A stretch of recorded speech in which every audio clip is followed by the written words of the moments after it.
Sur ces images satellites, les dommages causés par les frappes attribuées à Israël sur des installations syriennes sont clairement visibles. L'entreprise ici qui publie ces images estime que les structures détruites étaient utilisées comme entrée de tunnels souterrains. Selon l'agence de presse du pays, 5 personnes sont décédées et 7 autres ont été blessées dans des frappes aériennes imputées à Israël dans la région de Masyaf, dans le nord-ouest de la Syrie vendredi soir. Il s'agirait des membres d'équipage d'un système de défense aérienne qui ont tenté d'abattre les supposés missiles israéliens.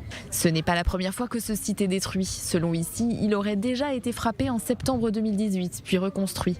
L'entreprise affirme que l'installation serait liée au Centre d'études et de recherche scientifique, ou CERS, situé à proximité. Ce dernier aurait subi des frappes aériennes attribuées à Israël en avril. Selon les États-Unis, du gaz sarin aurait été développé au sein de ce centre. Une accusation néanmoins niée par les autorités syriennes. La zone de Masyaf est connue pour servir de base aux forces et aux milices pro-iraniennes. Elle a été ciblée à plusieurs reprises ces dernières années dans des attaques attribuées à Israël. Selon l'Observatoire syrien des droits de l'homme, 8 missiles auraient été tirés vendredi soir. L'organisation estime qu'il s'agissait de la 12e attaque israélienne sur le territoire syrien depuis le début de l'année.